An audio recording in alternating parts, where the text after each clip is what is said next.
You've built a good life, maybe even a great one. Career, family, all of it. So why are you lying awake in the middle of the night thinking, is this it? You're not ungrateful. Nothing is wrong with you. You're awake, and that's what matters. That unsettling feeling, it isn't a crisis, it's a signal, and it's the beginning of the most important chapter of your life. I'm Dee Dee Sung, and welcome to Follow Your Lighthouse. And today, I'm going to help you understand why you feel this way and give you 4 practical steps to navigate this season with greater clarity and confidence. Here's what I see happening for so many women in their 50s and 60s. The life you work so hard to create, the career, the family, the home, well, it's all still there. But somewhere along the way, you stopped recognizing yourself in it. And that disorientation can be surprisingly quiet. It's not always dramatic dissatisfaction. It's not a breakdown or a burning desire to escape your life. It's more like a dull ache, a low-level restlessness you can't quite name. You're still functioning, still doing what needs to be done, but inside there's a growing sense of distance from your work, from your routines, sometimes even from yourself. You might notice you're more easily fatigued by conversations that once felt effortless, or that you're less patient with commitments that used to feel meaningful, or that you're going through the motions of a life that still looks good on paper, looks good on the outside, but doesn't quite feel like home anymore.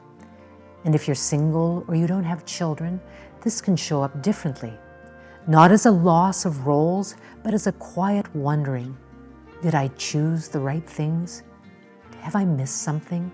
Or is something new asking to be born now? These questions don't mean you made the wrong choices. They mean you're paying attention. Maybe you're sitting at your desk doing work you've done for years, and suddenly you think, do I still want this?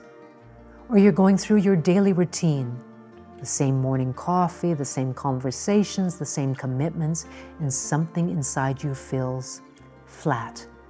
Or you catch yourself in the mirror and think, when did I stop feeling like me? These moments, well, they're easy to dismiss. We tell ourselves we're just tired, just stressed, overwhelmed, just going through a phase. But what if it's not a phase? What if it's something deeper? Because here's what's actually happening. The roles that once defined you, be it a partner, parent, provider, caretaker, professional, they're shifting at this stage of life. Maybe your kids have grown and left. Maybe you're stepping back from work that once consumed you. Maybe the relationships that shaped your identity are changing.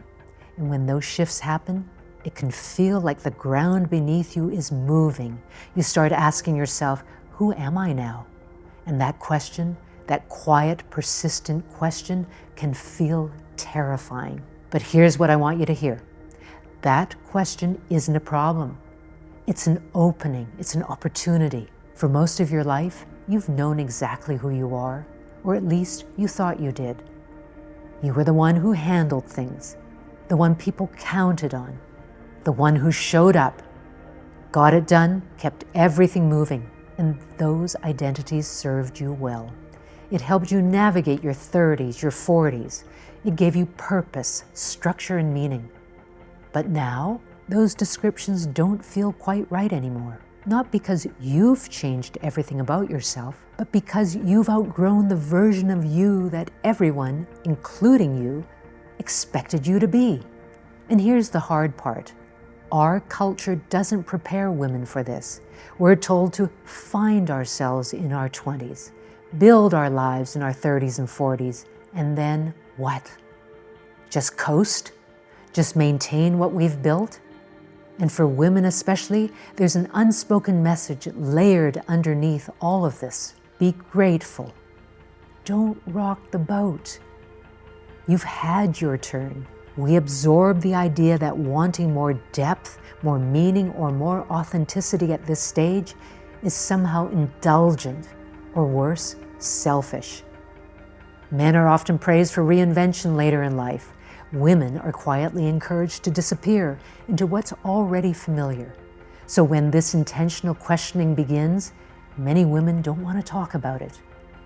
They minimize it, they push it down, not because it isn't important, but because they've never been given language for it. No one talks about the fact that you'll keep growing, keep evolving, keep needing to figure out who you are all over again. And honestly, society would rather you stay quiet about it. Stay invisible. Stay in the roles everyone recognizes. But that's not how life works, and it's definitely not how you work. So when this feeling shows up, this sense of something's not quite right, it doesn't mean something's gone wrong. It means you're in a different chapter now. And you get to decide what that chapter looks like. Let me tell you what this meant for me. For most of my life, I took direction from others. Family expectations, cultural conditioning, the quiet but strong belief that I couldn't trust myself to figure things out. I built a successful career. I showed up. I did what was expected. But by my late 50s, something started shifting.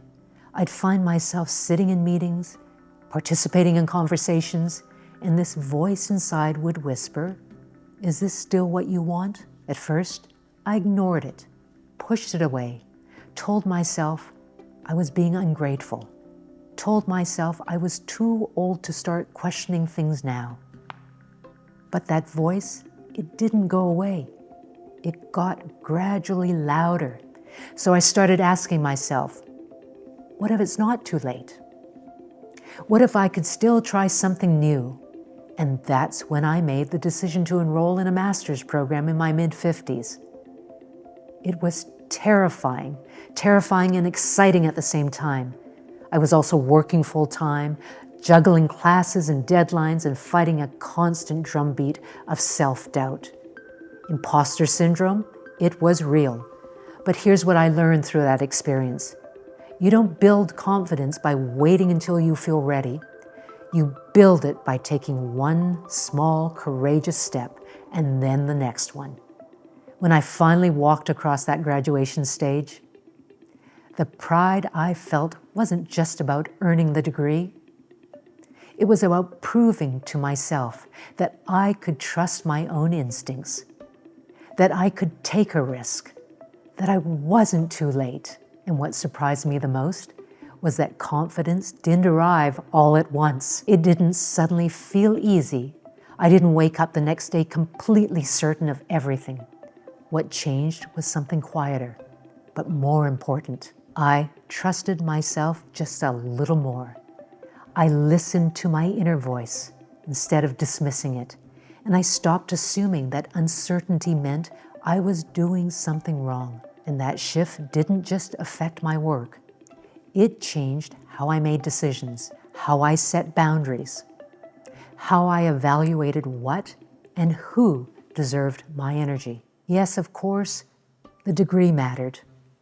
But what mattered more was realizing I could make meaningful decisions even when the path wasn't clear. And those decisions, the willingness to listen to what was stirring inside me, is what ultimately led me here, to this work and to you.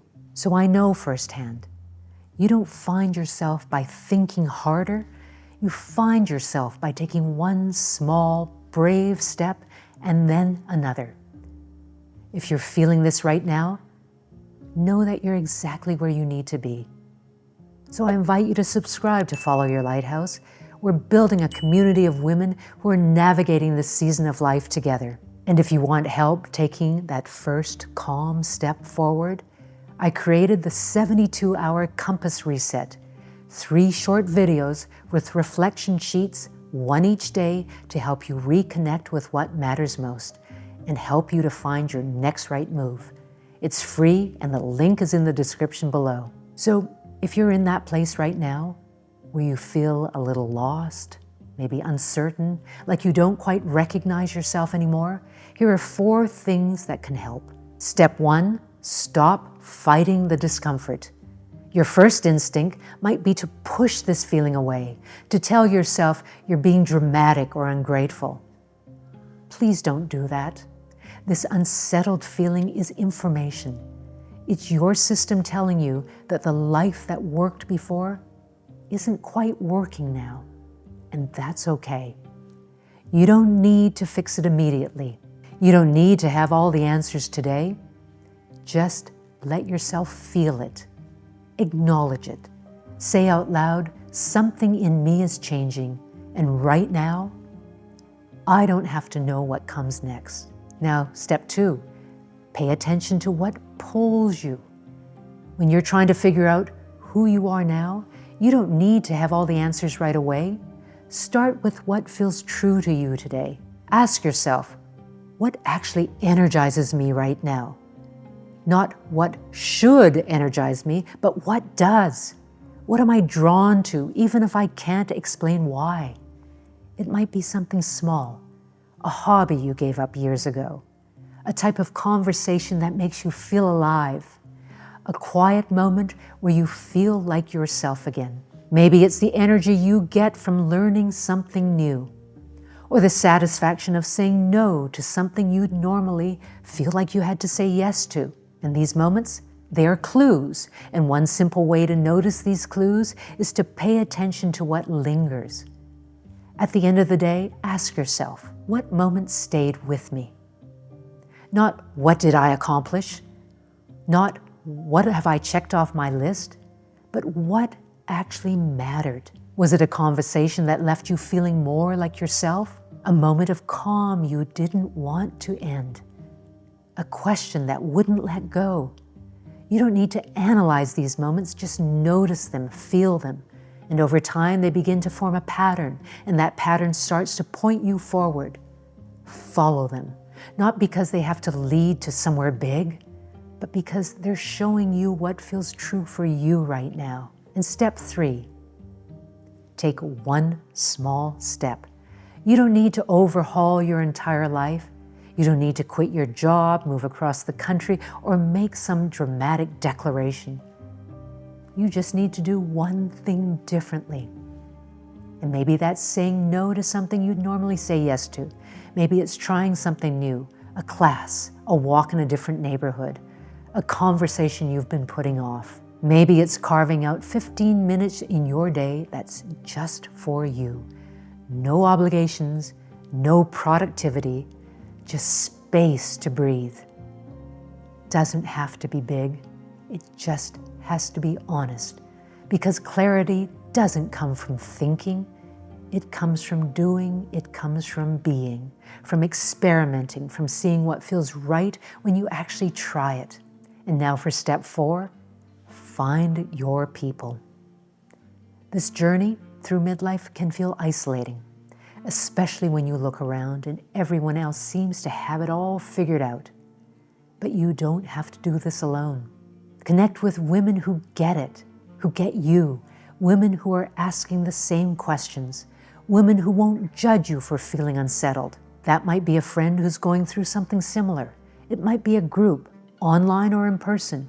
It might be a community like this one. When you share what you're going through, it stops feeling so heavy. You start to see you're not the only one navigating this, and sometimes just hearing another woman say, "Me too," that's enough to keep you going. So here's a question for you. What's one small thing you could do today, not to solve everything, but just to take a step in a direction that feels more like you? It doesn't have to be perfect. It doesn't have to make sense to anyone else. It just has to be honest. Elizabeth Gilbert said it best: embrace the glorious mess that you are. Your 50s, your 60s, they're messy. They are beautiful, and they're full of possibility. This is your chance to let go of what no longer serves you and step into what does. Take your time. Move at your own pace. Pay attention to what matters. Your next chapter is waiting, and it's going to be worth it. If what I've shared resonates with you, I'd love to hear from you in the comments. What insights stood out for you? Your story might be exactly what another woman needs to hear. And if you're ready to keep exploring what's next, check out the videos on your screen. Each one is designed to help you navigate the season with more clarity and confidence. And subscribe to Follow Your Lighthouse so you don't miss any of these conversations. Take good care, and I will see you soon.